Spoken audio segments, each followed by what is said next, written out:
Subhanaka la ilma lana illa ma 'allamtana innaka antal alimul hakim.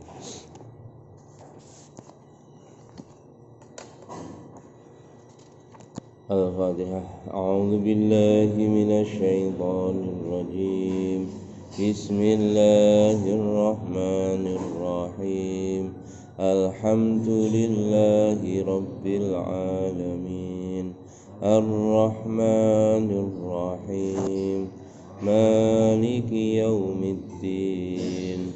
Iyyaka na'budu wa iyyaka nasta'in. Ihdinas siratal mustaqim.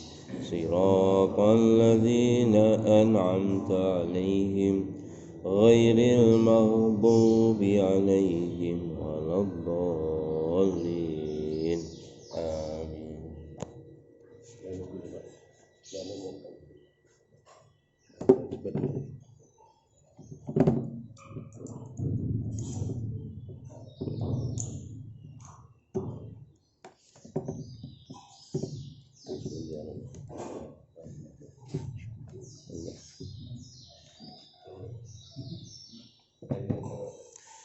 Bismillahirrahmanirrahim. Wa an Aisyah radhiyallahu anha qalat kana fi Rasulillahi sallallahu alaihi wasallam min adamin hashuhu lifun rawahul Bukhari. Dari Aisyah radhiyallahu anha, beliau bersabda, dulu alas Rasulullah sallallahu alaihi wasallam terbuat dari kulit, khusu haswuhu lifun. Diisi di dalamnya adalah serabut kurma. Diriwayatkan oleh Imam Bukhari. Hadis yang lalu kita melihat bagaimana gaya hidup minimalis Rasulullah SAW yang hampir jarang diungkap di publik.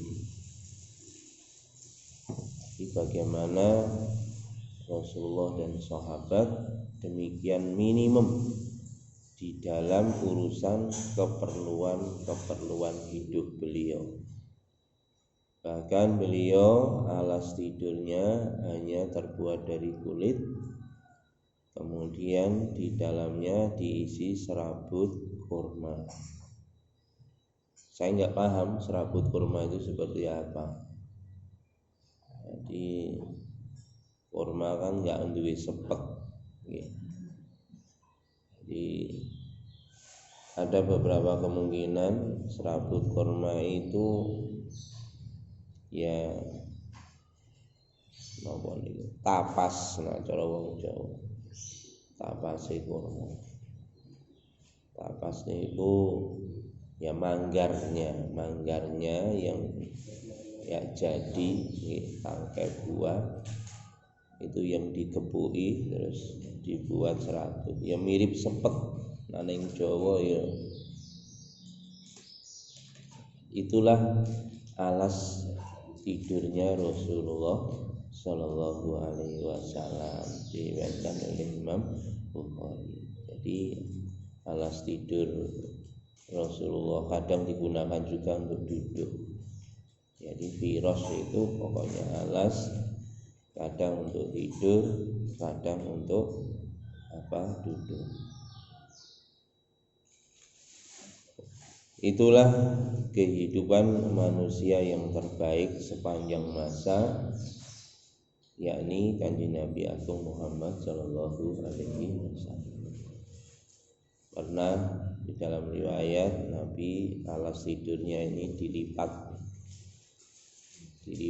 4 oleh istri beliau, oleh Aisyah radhiyallahu anha. Kata beliau, jangan kamu ulangi lagi, karena terlalu empuk ketika tidur menyebabkan malas bangun tahajud. Kanjeng Nabi niku mboten remen kasure niku empuk. Padahal kasure niku jerone mun isine sepet niku ora kok kandel ngoten mboten tipis isih iso dilipet. Lah niku dilipet papat rada dhuwur. Oleh Kanjeng Nabi ditegur, nak terlalu nyaman dalam tidur nyebabne males tahajud. Dan niki masyaallah tolak belakang karo awake dhewe.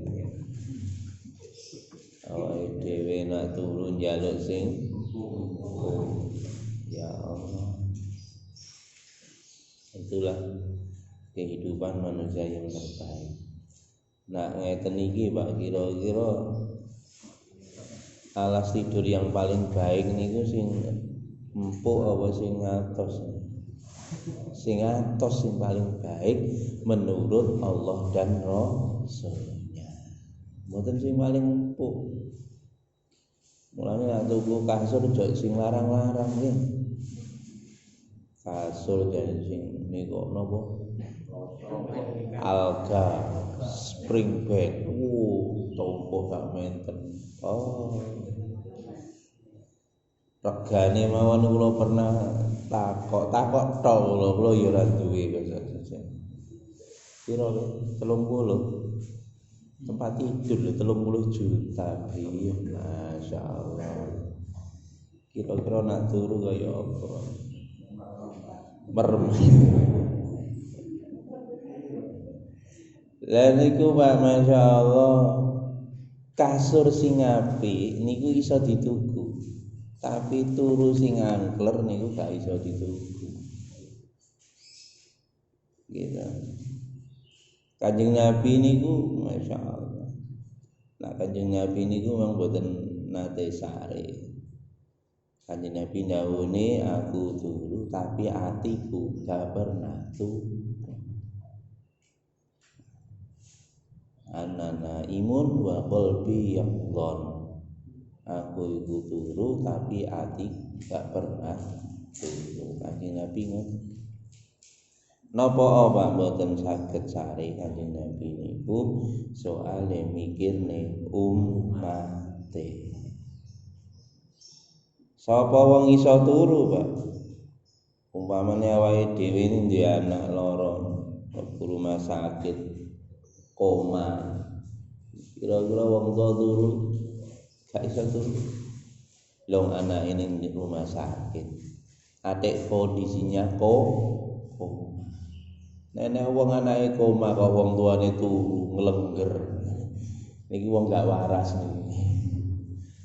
Anake koma kok sisik rokokan klepas, klebus. Oh niki wong boten waras. Kanjeng Nabi niku ningali keadaan umat niki Kanjeng Nabi susah. Sapa susahe niku tuh sare tapi mboten rumangsa sare. Kanjeng Nabi ngoten. Susah. Nak umat niku mlebu neraka. Susah nak umat niku melakukan perbuatan dosa. Susah Kanjeng Nabi niku nak umate sik kafir ingkar teng Gusti Allah. Ini riwayat sampai Kanjeng Nabi liwat enten niku enten liwat ngajengi Kanjeng Nabi niku tiang pejah diusung. Kanjeng Nabi nangis. Sahabat matur Kanjeng Nabi niku wong Yahudi niku Kanjeng Nabi. Kanjeng Nabi dawuh umatku mlebu ning neraka. Nangis. Wong Yahudi lho mati, wong kafir mati ditangisi kalih Kanjeng Nabi. Satu orang umatku masuk ke dalam neraka.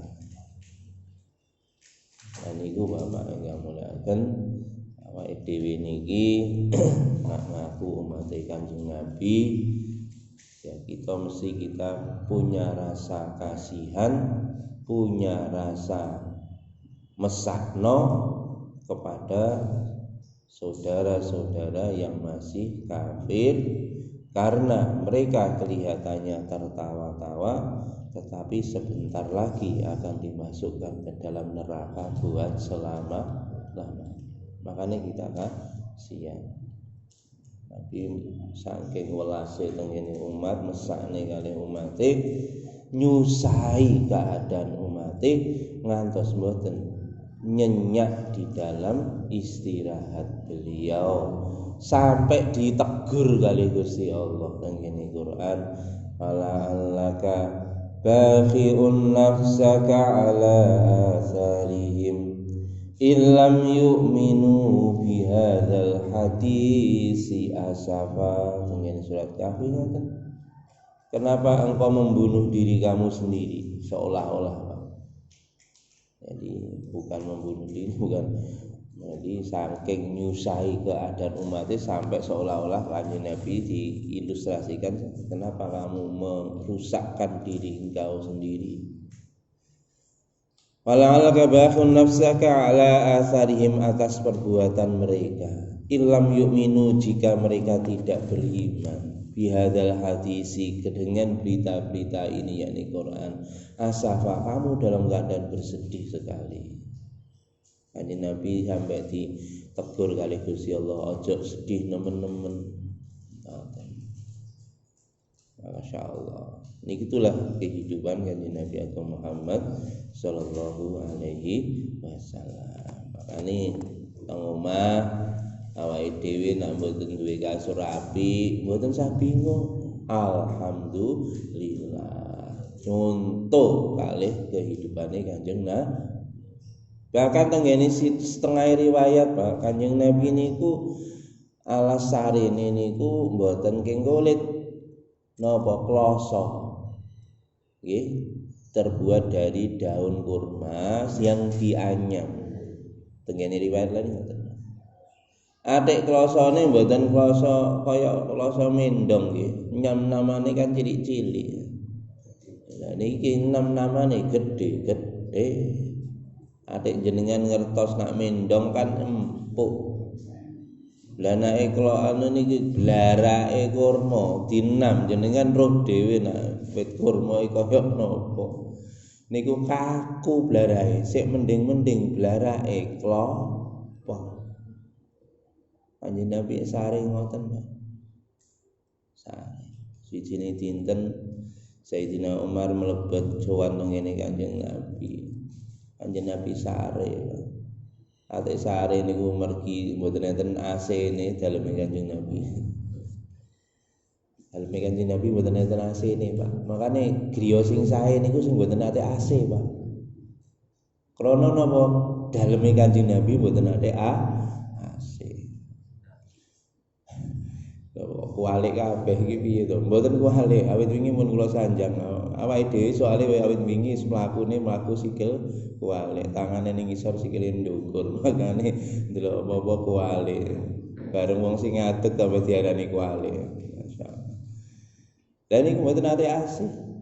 Kanjeng Nabi niku sare mboten ate klambi atas. Jadi baju atasnya enggak pakai, ote-ote dhuwur niku. Nggih lebet iki ya. Sayyidina Umar mlebet nyuwun izin, begitu mlebet Kanjeng Nabi niku langsung wungu tangi. Sayyidina Umar niku kaget, napa soalé gegere Kanjeng Nabi niku ngecap kloso ne sapa godhong kurma. Masyaallah. Lane dateng omah kok ganti kasur duweni kloso. Lah niki cocok niki persis kaya kehidupane Kanjeng Nabi Agung Muhammad sallallahu alaihi wasallam. Nek perlu meneh kasure dibuat diganti kloso. Gak iso turu awake dhewe ngene kloso. Kula riyen sik cilik ya iso turu nang dhuwure kloso, bahkan zaman nilian kula riyen nang ngene langgar, turune teng langgar jaman alitan kula. Kula mulai SD niku umur kelas 1 SD mboten tau turu nang griya, turune nang langgar. Arek bocah-bocah biasane golek kloso, nyolong kloso, ora nyolong golek. Ning ndi ning kuburan. tinggi bungkus wong mayit nika kare lari-lari dijiko. Pak tak pek yo. Yo ngono langsung dijiko. Nah mriki kan tinggi nutupi anune to. Napa niku papane niku. Nah teng dusun mboten ade ditutupi ngoten soalé nah teng dusun damel cempuri nggih tengah digaris mayite didekek teng tengah teng cempuri. Dadi papane alit mawon mboten perlu damel kloso. Klosone biasane digawa mule disurut kalian. Kula riyen lari-lari dijiko. Lah niku tinggal tilem Pak. Oh enak ngoten nggih bangkong-bangkong jaman biyen. Saiki kon turu ngono wis awake tangi wis lara kabeh. Ya Allah, nggih. Tapi paling gak wis pernah ngamalne sunah Kanjeng Nabi turu ning ndure kloso. Klosone kloso gedhi-gedhi. Soale niku senes kloso mendong kan. Klosone kloso pandan. Pandan nggih sik empuk, Pak. Tapi nak blarake kurma jan iki atos blarake kurma. Ikulah Kanjeng Nabi sare teng ngoten niku, masyaallah. Pun yen ngeten iki pengajian ngeten iki jarang diungkap, Pak. Soale sing gak wani niru kabeh. Tapi inilah supaya kita tahu, Pak, jangan merasa kita ini kewale. Jadi kewale merasa kalau kita ini punya alas tidur yang hebat itu menjadikan diri kita mulia. Hari ini orang kan begitu. Nak dipanku wapi aku mulia. Nak omahku wapi aku mulia. Nak klambiku wapi aku mulia. Kendaraanku api aku mulia. Itu pandangan yang salah total. Karena kemuliaan manusia bukan pada alas tidur yang bagus, rumah yang bagus, pakaian yang bagus, kendaraan yang bagus. Sama sekali tidak. Kemuliaan manusia wala tahinu wala tahzanu wa antumul a'launa in kuntum mu'minin. Kamu itu mulia kalau kamu beriman kepada rukun iman, ya singkatnya begitu. Itulah sisi lain kehidupan Kanjeng Nabi Agung Muhammad sallallahu alaihi wasallam. Lanjut, wa an Ibnu Umar radhiyallahu anhu maqal kunna julusan ma'a Rasulillah sallallahu alaihi wasallam idza rajulun minal ansari fasallam alaihi thumma adbara al ansari faqala Rasulullah sallallahu alaihi wasallam ya akhal ansar kaifa akhi Sa'ad bin Ubadah.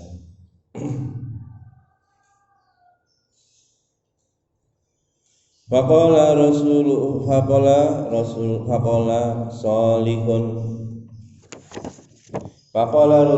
sallallahu alaihi wasallam ya'uduhu minkum faqama wa qumna ma'ahu wa nahnu bid'ata asyara ma'alaina ni'alun wala khifafun wala qalanisun wala kumsun namshi fi tilka sibaqi hatta ji'nahu fastaghfara qaumuhu min haulihi hatta jana Rasulullah sallallahu alaihi wasallam ashabuhu alladziina ma'ahu rawahu Muslim.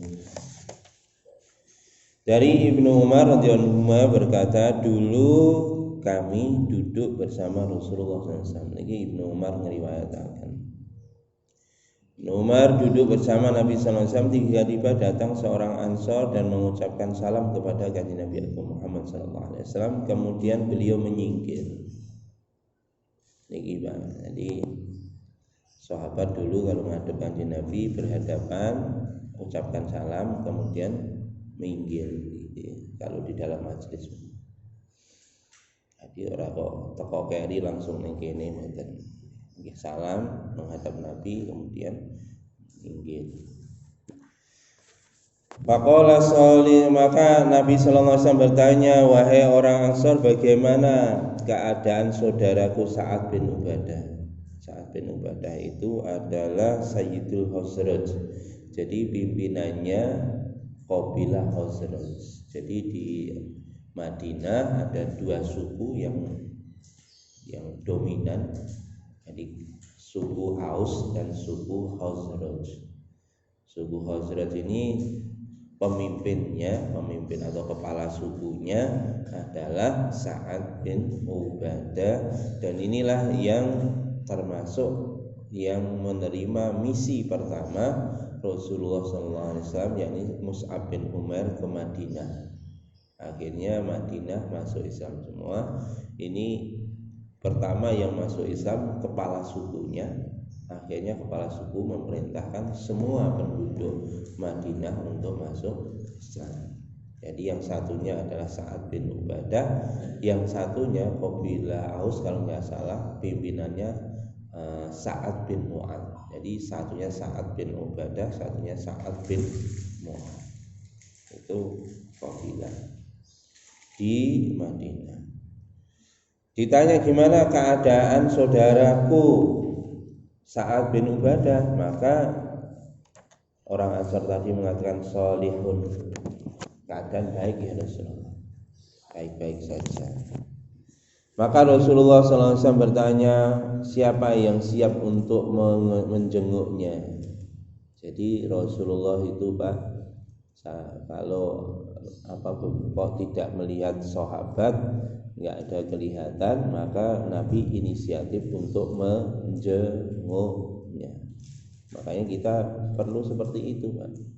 Jamaah mushola ini ada yang nggak kelihatan, ya segera dijenguk.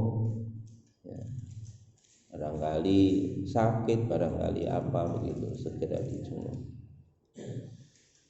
Siapa yang siap untuk menjenguk di antara kalian kepada Sa'ad bin Ubadah? Maka Nabi tidak menjawab apa-apa, langsung berdiri. Maka Nabi langsung berdiri. Akhirnya kami semua termasuk Ibnu Umar dan sahabat yang lain langsung ikut berdiri bersama Rasulullah SAW. Pada waktu itu kami jumlahnya sekitar 10 orang. 10 orang. Pada waktu itu kami bersepuluh, ma'alaina ni'alun, kami tidak ada satupun yang pakai sandal. Ini gimana? Kanjeng Nabi kali sahabat wong 10 sandal mboten wala khifafun, mboten damel khuf. Sandal mboten, khuf nggih mboten. Khuf niku sepatu nggih kaya sepatu. Kaos kaki tapi terbuat dari kulit niku khuf. Jadi 10 orang Nabi bersama sahabat tidak pakai sandal, tidak pakai sepatu, tidak pakai khuf, telanjang kaki. Wala qolanisun, tidak pakai penutup kepala. Tidak pakai penutup kepala. Makanya mboten gawe penutup kepala mboten napa-napa. Jadi kalau Nabi dulu tidak pakai tutup kepala, memang pada saat itu ya kondisi tidak ada.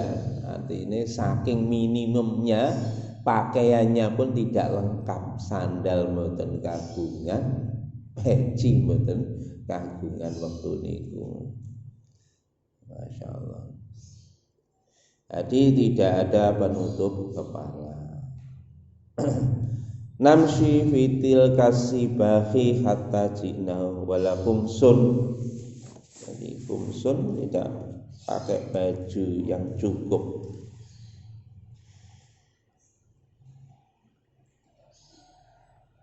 As-saubul ma'ruful malbusu alal badani wa jumlatun nafi fi mahalil hal minal mubtada'i ala madhabis sibawai. Jadi ternyata pakaiannya pun juga tidak cukup. Jadi tidak memiliki baju, artinya bajunya ini ya tidak cukup untuk menutupi tubuhnya. Jadi namun bawahan antara pusat sama lutut, saking minimumnya mboten enten sing dipakai pada saat itu. Namsi fitil kasibahi kata jinahu, kita pada waktu itu berjalan di padang Sahara sehingga kita menjumpai Sa'ad bin Ubadah. Di Kanjeng Nabi dengan sahabat sandal mboten gadah, peci nggih entek mboten gadah, klambi nggih mboten cukup. Ngoten mlaku ning nggone tengahe padang pasir. Jadi padang pasir sing panas mboten gawe sandal. Kula mboten bayang nih Pak, soalnya kula pernah riyen pas umroh mau Masjidil Haram niku sandal kula ilang.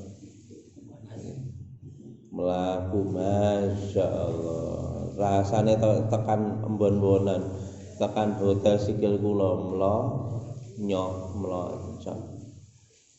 Padahal kula men mlayu jingkat-jingkat melipir teng kene embare toko. Ngono tekan nggon sikil kula sik mlonyo. Niku Kanjeng Nabi kali sahabat wong 10 lah kok ya ora atik sirahe nggih mboten atik penutup kepala padahal panase ngoten. Padahal nak musim panas teng kene Mekah niku teng kene Madinah biasane awake dhewe gawe anduk Pak nak pas mboten prosesi haji utawa umroh gawe anduke niku dicelup banyu cek nih adem. Dan niki Kanjeng Nabi Pak mboten gadah penutup kepala, sikile nggih mboten gadah nggih nutupi, sandale mboten kagungan, sepatu nggih mboten kagungan, melampah dalam keadaan seperti itu. Makanya Masya Allah. Lah nih jenengan umpame mlebu musala kok sandale ilang, alhamdulillah. Pokoke aja imane sing ilang. Sandale ilang mulih gak sah sandalan mboten napa-napa. Kanjeng Nabi nggih mboten pernah mboten sandalan. Tapi ngeten iki nggih mboten Kanjeng Nabi terus-menerus ngeten iki mboten. Pernah Nabi mengalami keadaan seperti ini. Artinya seluruh hartanya niku habis sampai karek kaya ngoten niku. Untuk apa kalau hartanya Nabi habis? Untuk perjuangan agama Allah. Sampai entek-entekan kaya ngoten niku lah Kanjeng Nabi Muhammad sallallahu alaihi wasallam. Kehidupannya sangat minim, di dalam dahar juga sangat minim, di dalam gaya berpakaian juga sangat minimum. Bahkan beliau ketika wafat baju besinya dalam keadaan digadaikan. Mulanya awake dhewe kok kadang kepepet keperluan nyekolahne BPKB mboten napa-napa. Ben pinter nggih. Sekolahane mawon BPKB niku cek pinter mboten napa-napa niku. Nggih. Niku surat tanah niku di sekolahane ben pinter nggih mboten napa-napa sekolahane. Tapi nggih ngatos-ngatos senengane nyekolahne ngono akhire gak iso nebus ya. Ampun nggih.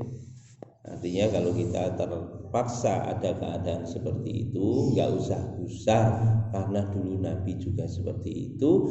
Kita tetap minta kepada Allah Subhanahu wa taala dan jangan merasa hina. Aku ki wis ngibadah kok uripku tambah rekoso. Iku tandane tambah dicintai karo Gusti Allah. Lho kok ngoten? Nggih. Wong niku nek dicintai kali Gusti Allah, Masya Allah. Idza ahabba ila abdi ibtalahu.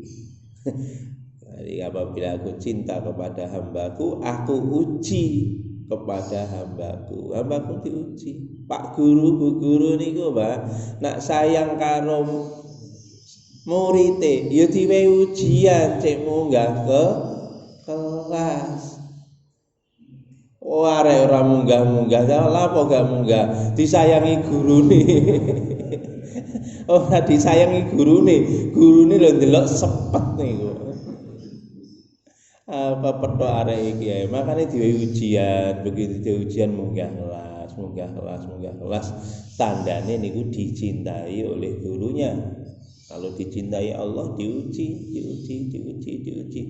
Jangan khawatir Bapak, nanti kita akan mendapatkan, nak lulus langsung mendapat ucapan selamat dari malaikat Ridwan, penjaga surga. Wasiqal ladzina taqaw rabbahum ilal jannati zumarah.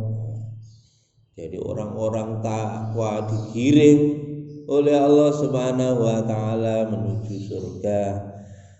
Hatta idza ja'uha wa futihat abwabuha, ketika mereka ahli-ahli surga sudah mendekati pintu surga.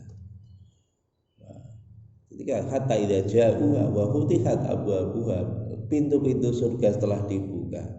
Wa qala lahum khazanatuha, dan berkatalah penjaganya, malaikat Ridwan, salamun alaikum tibtum fadkhuluha khalidin. Selamat. Dibuka pintu surga ngoten malaikat Ridwan, kalau bahasa kita Pak, selamat dan sukses buat kamu. Congratulations. Selamat dan sukses. Salamun alaikum tibtum, sungguh beruntung kamu, sukses. Di dalam ayat yang lain, salamun alaikum bima sabartum, selamat atas kesabaran kamu. Fadkhuluha, masuklah kamu ke dalam surga khalidin, buat selama-lamanya. Semoga kita termasuk golongan ini Pak. Amin. Makane nek enten urip rada rekoso sithik mboten usah sambat nggih, sambate tenggene Gusti Allah. Krana napa Kanjeng Nabi piyambak nggih ngalami, bahkan mboten ngalami, nek Kanjeng Nabi memang nyuwun kehidupan sing ngoten niku. Nyuwun niku mun sebataken nek Kanjeng Nabi niku kehidupane minimum itu karena ikhtiar, karena Nabi minta seperti itu, dan itulah sebetulnya kehidupan yang terbaik, kehidupan yang minimum di dunia, nanti maksimum di surga. Di akhirat nanti dia akan mendapatkan fasilitas yang super eksekutif. Ning dunya minimum, di akhirat nanti super eksekutif. Aisyah radhiyallahu anha, istri ini garwane Kanjeng Nabi dawuh pernah mireng Kanjeng Nabi dawuh, saya akeh kenikmatan ning donya, mengke saya sithik kenikmatane ning kene akhirat. Kabeh kenikmatan di dunia nanti itu akan mengurangi kenikmatan di akhirat. Makanya gaya hidup minimum. Wa Imran bin Husain radhiyallahu anhu mas tunggal melihat Nabi sallallahu alaihi wasallam. Ini tadi hadisnya bagaimana Nabi dan sahabat seperti itu. Jadi pakaiannya sangat minim sekali, hanya menutupi pusat dan lutut, dan pakaian yang tidak cukup menutupi tubuh bagian atas. Maka Nabi dan sahabat berjumpa dengan Sa'ad bin Ubadah, maka Nabi langsung menjumpai Sa'ad bin Ubadah, sedangkan sahabat-sahabat ada di sekelilingnya. Sa'ad bin Ubadah juga dikumpuli oleh kaumnya, kaum Khazraj. Nabi dengan sahabat juga kumpul, Nabi sama Sa'ad bin Ubadah adep-adepan bincang-bincang. Itu kalau menjenguk seperti itu, okay? Ini kalau memperlakukan pimpinan itu caranya seperti itu. Pimpinannya yang ngomong di depan. Itu ora kok nronyol. Kadang anak buah model saiki ngoten. Orang dikongkon wis ngomong rowocos gak karo-karoan. Mboten, biarkan pimpinan yang berbicara. Itu begitu. Niki lanjut wa Imran setunggal wa bin Husain radhiyallahu anhu ma'an Nabi sallallahu alaihi wasallam khairukum qarni tsummal ladzina yalunahum qala Imran fama adri qala Nabi sallallahu alaihi wasallam marratain aw salatan Tsumma yakunu ba'dahum qaumun yashhaduna wa la yustashhadun wa yakhununa wa la yu'tamanun wa yanzuruna wa la yufun wa yadhharu fihi musiman muttafaqun alaih. Niki Bapak Nabi sallallahu alaihi wasallam dari Imran bin Husain radhiyallahu anhu dari Nabi sallallahu alaihi wasallam, sebaik-baik masa kalian adalah masaku. Jadi ini sabda Nabi Pak. Zaman yang terbaik itu zaman Rasulullah sallallahu alaihi wasallam. Sering ditulis ning gene sejarah. Masa keemasan Islam kapan? Kapan masa keemasan Islam? Sering ditulis dalam sejarah. Masa keemasan Islam ketika zaman Daulah Bani Umayyah. Yang mimpin siapa? Daulah Bani Umayyah itu kalau di dalam sejarah itu ketika khalifahnya Walid bin Abdul Malik. Itu adalah masa keemasan Islam. Setelah itu masa Daulah Bani Abbasiyah. Masa keemasan Islam kapan? Ketika khalifahnya dipimpin oleh Harun ar-Rasyid. Niki kabeh wong ngarani ngono, masa keemasan Islam. Soalnya napa? Umat Islam pada waktu bergelimang emas. Tapi kata Nabi itu ternyata bukan masa yang terbaik. Yang dikatakan masa yang terbaik justru zamannya Kanjeng Nabi. Di saat itu zaman Kanjeng Nabi gaya hidupnya seperti itu, maka gaya hidup sederhana, gaya hidup minimalis itulah gaya hidup yang terbaik. Jadi hati-hati nih.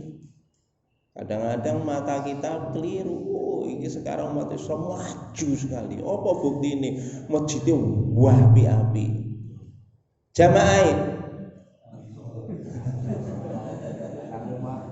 Jamaah wong telu iku rapi, Cong. Kemunduran iku jenenge. Ngoten lho nggih, hati-hati. Wah, iku saiki wis dadi wong. Soale ngoten Pak, saiki ngoten lho.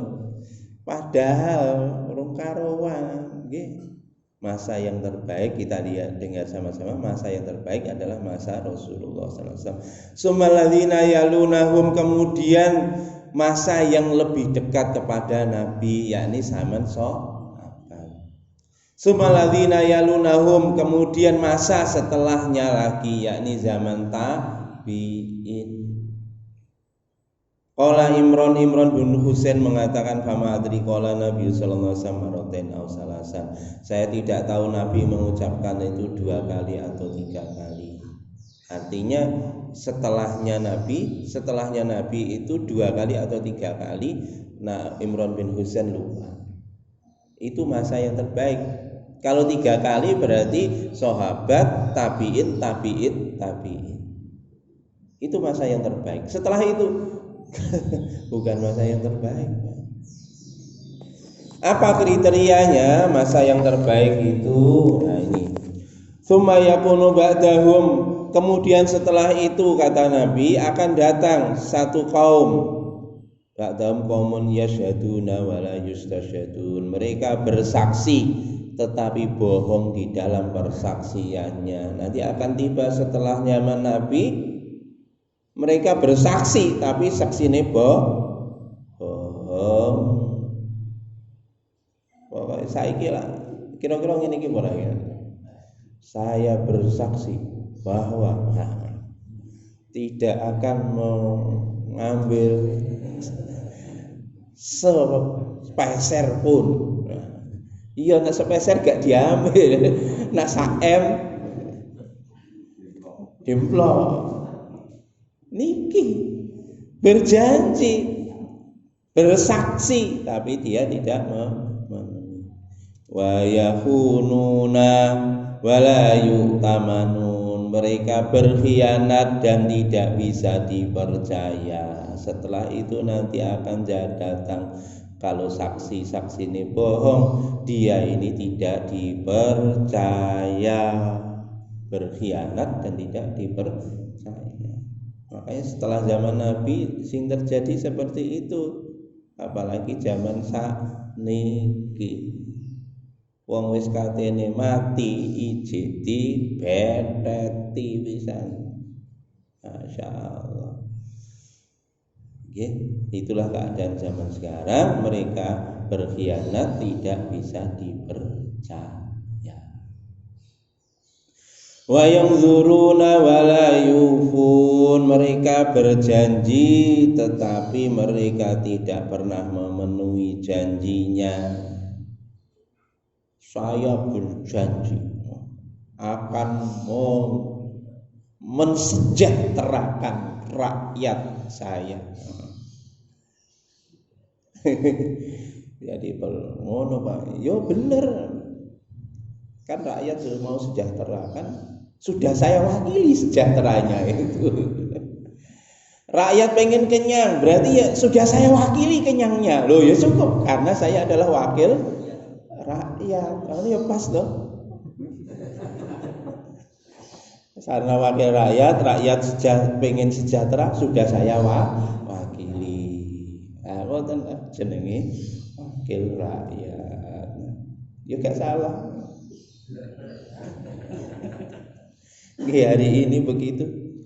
Wayang duruna wala yufun, tidak memenuhi daripada janjinya. Mereka ingkar dan tidak memenuhi janjinya. Wa yadharu fihi musiman, iki sing ora pate enak dan sangat jelas pada profil tubuh mereka, kegemukan tubuhnya, kata Nabi. Mateng aku. Lah sing ngomong kena dhewe ya apa ngene, masyaallah. Kata Nabi wa yadharu, dan jelas fihim pada diri mereka asimanu, gemuknya tubuh mereka. Mutafakun alaih, sing kuru syukuran.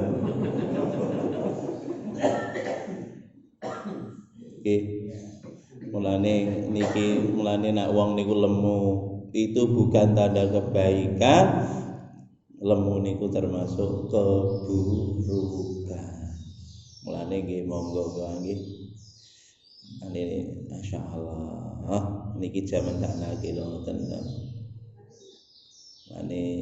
Ya kalau punya harta didahulukan untuk diinfakkan.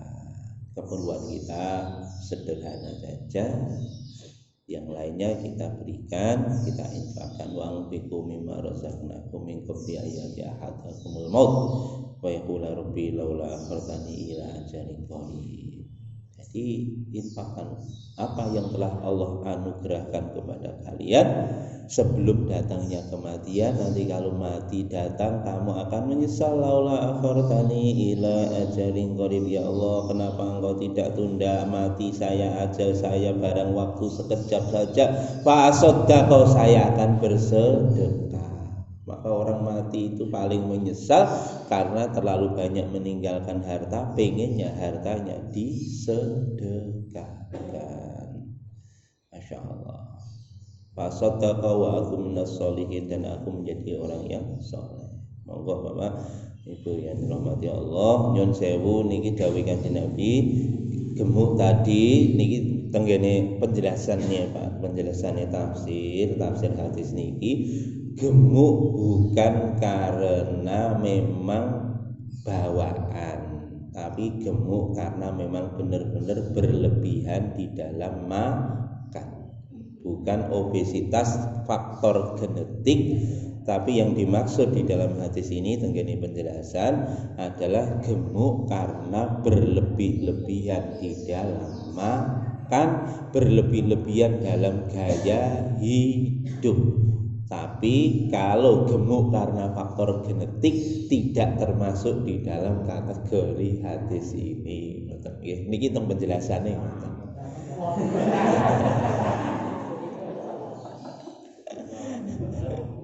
Nggih, mboten mawon. Ini mudah-mudahan Allah Subhanahu wa taala berikan taufik hidayah kepada kita. Yang jelas kita sama-sama melihat kehidupan yang terbaik itu adalah kehidupan zaman Nabi, sehingga kalau kita merasa saya lebih makmur lebih apa, kita mestinya menangis kepada Allah Subhanahu wa taala karena ini bukan yang terbaik. Yang terbaik adalah sebagaimana zaman Nabi Agung Muhammad sallallahu alaihi wasallam, sehingga kalau kita diberi keenaan-keenaan fasilitas itu, semakin kita nangis, semakin kita takut kepada Allah, bukan merasa kita ini lagi diberi kemuliaan oleh Allah, tapi justru kita merasa khawatir kalau kebaikan kita disegerakan di dunia, di akhirat akhirnya tidak dapat bagian apa-apa. Makanya anak kita diberi kekayaan, diberi kemakmuran, kita menangis kepada Allah Subhanahu wa taala. Gunakan harta kita untuk infak, untuk sedekah, membantu fakir miskin, membantu orang-orang yang lemah, membantu perjuangan agama Allah Subhanahu wa taala. Mudah-mudahan kita diberikan oleh Allah sifat akhlak yang mulia seperti para sahabat radhiyallahu anhum ajmain. Amin ya rabbal alamin. Kita tutup majlis. Subhanakallahumma wa bihamdika asyhadu an la ilaha illa anta astaghfiruka wa atubu ilaik. Assalamualaikum warahmatullahi wabarakatuh.